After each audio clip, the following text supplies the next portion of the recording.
a batalha espiritual na mente. Então, se você se interessa por esse assunto, fique também até o final desta live, porque no final nós estaremos orando, rejeitando. Aí você vai orar junto aí na sua casa, você vai fechar os seus olhos, vai orar junto comigo, e aí você vai repetir, porque, amados irmãos, veja que no mundo espiritual, quando nós damos uma ordem, tem que ser falado.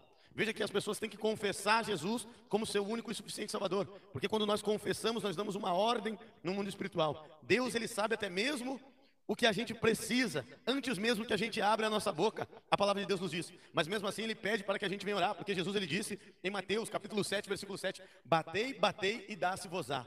Então ele disse também, batei, batei e a porta se abrirá. Aquele que busca, recebe. Então, veja que ele diz também para nós orar, para nós falar. Então, é por isso que as pessoas não entendem. Já vieram perguntar para mim, pastor, se Deus já sabe que tu precisa, porque tu ora?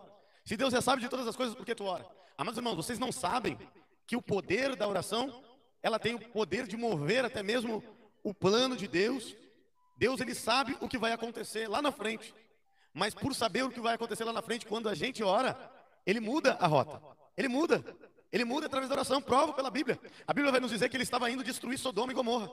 Mas no meio do caminho, Abraão se colocou na frente dele e começou a falar, se tiver um justo, se tiver 50 justos, se tiver 40 justos. Ele começou a conversar com Deus. O que é oração? Conversar com Deus. E através dessa conversa ele conseguiu salvar a Ló e a sua família. Porque daí Deus olhou e foi lá, enviou os anjos que tiraram Ló e sua família, o salvaram de lá. Então veja que mudou o percurso. Veja que Jesus, em Mateus, capítulo de número 24, ele vai dizer, orai para que não seja a vossa fuga, orai para que ele não venha no inverno e também ele não venha no sábado. Jesus ele disse, orem para que a vinda do Filho do Homem não seja no sábado ou não seja no inverno. Então, se nós orar, tem como mudar o dia que ele vai vir. Então veja que Jesus ele disse, não, orem para que não seja naquele dia, porque o judeu ele guarda o sábado naquela ocasião, o judeu ele não caminha mais de 100 metros, porque eles guardam o sábado, também se for no inverno para fugir, para se abrigar vai ser pior, porque necessita o quê? De coberta, necessita de cobertor. Então Jesus ele disse, ora para que não seja no inverno e também para que não seja no sábado. Então veja que se nós orar nós conseguimos mudar o cativeiro, nós conseguimos fazer com que Deus venha mudar o percurso das coisas. Então ele já sabe de todas as coisas, mas ele sabe se tu dobrar o teu joelho, se tu se colocar, ele vai lá e vai agir ao seu favor. Vou pedir para que você, que estiver aí na sua casa, também fique em espírito comigo nesse momento, porque nós vamos entrar no mundo espiritual. Nós vamos entrar em outra dimensão, nós vamos falar da palavra de Deus e vamos entrar no mundo espiritual. E eu tenho certeza que até o final deste ensinamento, você vai começar a aprender a se defender na sua batalha, na sua mente. Eu creio que Deus vai falar contigo, eu creio que Deus vai falar na sua casa e na sua família. Feche os seus olhos aí onde é que você estiver e ligamos nesse momento com Deus. Glorioso e poderoso Deus, Senhor, nós estamos aqui te buscando, te adorando neste momento. Pai, repreende toda a fúria do inimigo, que não quer que esta transmissão chegue na casa desta pessoa, desta família, porque sabe, Senhor Jesus, que vai ficar esclarecido e esta pessoa vai aprender a se defender contigo, buscando o teu Espírito Santo, porque tudo que será ministrado é através da tua palavra. Então, ó Pai, proteja, envia anjos, arcanjos, querubins aos nossos favores, porque a tua palavra diz que os anjos são conservos daqueles que buscam alcançar a salvação. Nós queremos buscar a salvação, ó Pai, queremos nos proteger, porque sabemos que viveremos dias difíceis, dias maus, e só aquele que estiver revestido, pronto para lutar, um soldado pronto para guerrear com as armas, irá vencer. Então me protege a cada um de nós. Nós consagramos a nossa casa, a nossa família, consagramos tudo a Ti neste momento. Então, toma a primazia deste ensino, conduz e leva conforme a vereda da Tua retidão, da Tua justiça, conforme a Tua destra fiel. Eu te louvo e te agradeço pela vida de cada um que está me ouvindo neste momento. Eu te louvo e te agradeço pela vida de cada um que está te buscando neste momento, que separou este momento, esta hora, para estar aqui, ó Pai, buscando mais do Teu conhecimento da Tua palavra. Abençoa, abre a mente desta irmã, abre a mente deste irmão, e que tudo que venha a ser ministrado, venha fixar na tábua do seu coração, para que nós jamais venhamos pecar contra Ti. Em nome do Pai, do Filho e do Espírito Santo de Deus. E você que está em casa, diga amém e diga amém. Glória a Deus, aleluia. Amém, meus amados irmãos.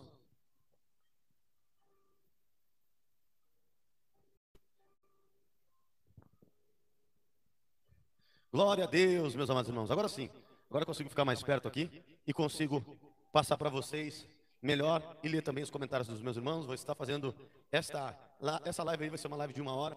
Vamos ver se conseguimos fazer mais dias para falar mais assuntos sobre o mundo espiritual. Na próxima semana, eu quero trazer sobre infiltrações malignas dentro dos sonhos. dentro dos pensamentos das pessoas, que o diabo tem se infiltrado dentro de sonho, dando sonhos perversos, para que os nossos irmãos venham cair no laço da tentação.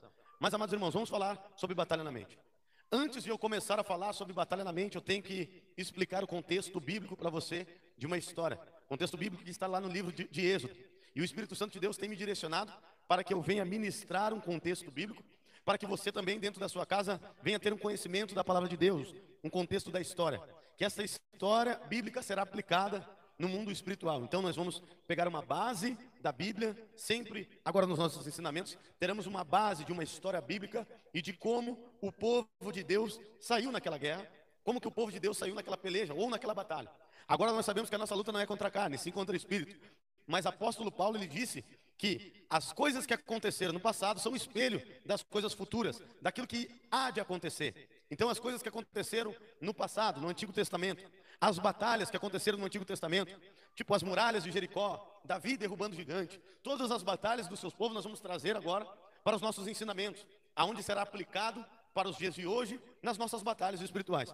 Porque o inimigo agora, ele não é visível. E também como o povo de Deus buscava herdar a terra prometida, herdar Canaã, ou proteger a terra prometida quando estava em suas mãos, assim também nós agora estamos buscando ir para Canaã celestial. Estamos indo para buscar, para viver na nova Sião. Então as nossas armas agora da nossa milícia, elas são armas espirituais. Então nós temos que saber manejar a nossa espada. E que é a espada? A espada é a palavra de Deus. A espada é a espada do Espírito. Uma das armaduras que o apóstolo Paulo vai ministrar em Efésios capítulo de número 6, a partir do versículo 10, que é para a gente estar revestido. Eu quero lembrar para você algo que aconteceu com o povo de Deus. O povo de Deus estava no Egito sendo escravo. O povo de Deus estava lá no Egito sendo escravo. Lá nós vamos entrar hoje na história de Êxodo. E o povo de Egito estava sendo escravo. E veja que o povo de Deus, ele foi aprisionado pelo Egito sem uma guerra, não teve batalha. Não teve batalha e eles foram aprisionados. Eles foram escravos durante 400 anos. Mas nunca o Egito lutou a espada ou lutou com o povo de Deus. E mesmo assim o povo ficou preso no Egito sendo escravo. Então veja que a prisão do Egito representa a escravidão. E veja que agora Deus vai tirar aquele povo do Egito. Moisés, ele é o libertador. Então não tem como nós falar de libertação sem falar de Moisés, sem falar com a primeira libertação do povo de Deus que estava escravo, onde o próprio Deus lutou com o faraó, que podemos ver que representa ali as trevas, que aprisionou. E Deus usou Moisés para libertar o povo de lá. E veja que eles não usaram uma lança, não usaram uma espada, não usaram nada. Foi tudo na confiança de Deus. Isso tudo é para nós aprender que Deus é o nosso libertador. Veja que nós também, nos dias de hoje, vamos aplicar, estávamos no Egito. Estávamos vivendo conforme os costumes pagãos, os costumes do Egito. Mas Deus nos libertou de lá, nos tirou da escravidão. E Jesus, através do seu Filho amado, através de Jesus, ele nos tirou o cativo, a cativeira, nos tirou daquela prisão que nós vivíamos. Então nós não temos que andar conforme o mundo. Mas veja que Deus, ao levar o povo, agora saindo do Egito, ele vai levar o povo para o deserto. E muitos já conhecem essa história bíblica, onde o povo ali estava sem saída. E Deus abriu o mar para ele passar. Então Deus abre o mar para o povo de Deus passar. E ali naquele exato momento, o faraó, ele vê que Deus é o Deus verdadeiro. E também as carruagens de faraó são comidas pelo Mar Vermelho. Historiadores já foram pesquisar e encontraram lá, se você quiser pesquisar depois no Google, encontraram as rodas de ouro, porque o ouro não corrói, no fundo do Mar Vermelho. Está lá, já foi encontrado pela arqueologia. Então são fatos que provam a veracidade da palavra de Deus e a veracidade das escrituras, daquilo que está escrito. Então, amados irmãos, só que nós olhando o contexto dessa história, a gente imagina que o maior inimigo do povo era o Egito. O maior inimigo do povo de Deus era Faraó.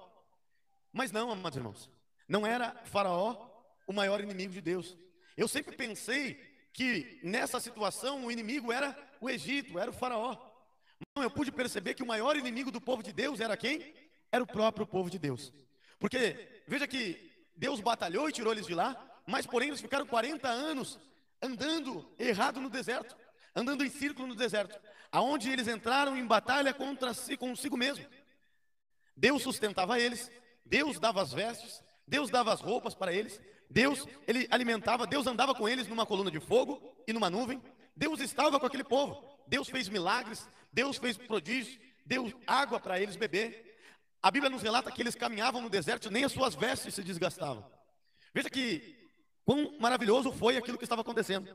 Mas onde é que está o inimigo aí? Por que eles não conseguiram herdar a terra prometida? Por que eles não conseguiram chegar a Canaã? Porque o inimigo era o próprio povo de Deus. E agora nós entramos na ênfase desse ensino.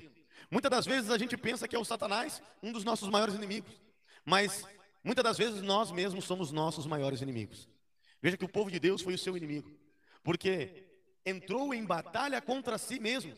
E o povo não conseguiu conquistar aquela terra porque eles foram inimigo de si mesmo. Quem sabe você que está ouvindo, vendo este vídeo, é inimigo de si mesmo. Entra numa batalha mental, na sua mente. Você mesmo se colocando para baixo como o povo de Deus. Sabe por quê? Porque aquele povo era sustentado. E você também, certamente que está vendo esse vídeo, não falta o alimento para você. Certamente você janta, você almoça, você toma café. Então Deus está te sustentando. Certamente você que está vendo esse vídeo, também está sendo vestido por Deus. Você tem uma roupa para se vestir, não está nu. Está bem vestido nesse momento, ou quem sabe bem agasalhado. Aí tem uma cama para deitar. Mas está lutando contra si mesmo. Está entrando numa batalha na sua mente. Quem sabe Deus fez um milagre também para você, porque Deus fez os maiores milagres com aquele povo. O mar se abriu para que eles passassem. Então eu pude entender que os maiores inimigos somos nós mesmos, que nos colocamos para baixo, porque aquele povo não reconheceu que Deus era com eles. A primeira coisa que nós temos que fazer, amados irmãos, para vencer batalhas na nossa mente, anota essa: tem que entender que Deus é contigo. O povo lá murmurou, o povo vestia bem, o povo estava se alimentando, queria pão, tinha pão, queria alimento, codornice, tinha codornice.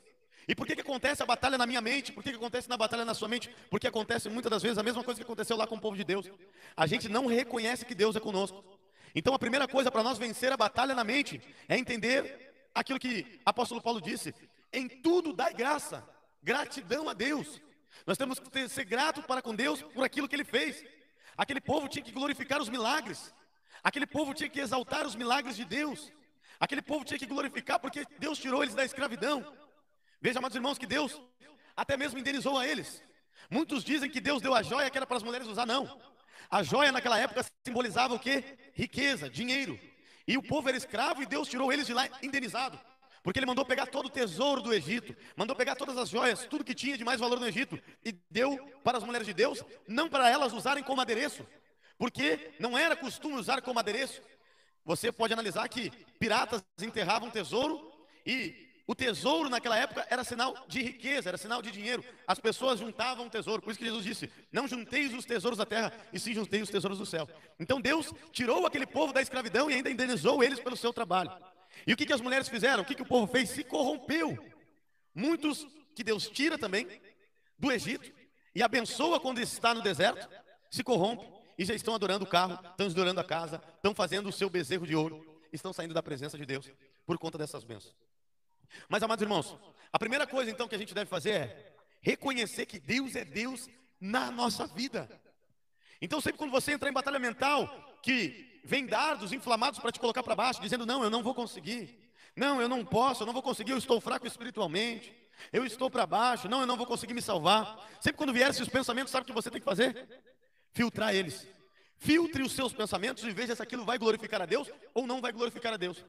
Se aquilo é de Deus, é Deus que está te fortalecendo, ou é você dando lugar para a sua carne. É a sua carne, não é o diabo que faz você pensar e se colocar para baixo. Muitas das vezes ele vem e fala no nosso ouvido, e a gente dá ouvido para as trevas. Mas eu vou provar para você que é a sua carne que te coloca para baixo. A Bíblia vai nos dizer que o Espírito milita contra a carne. Então, amados irmãos, de que é feito o nosso cérebro? O cérebro, ele é feito de quê?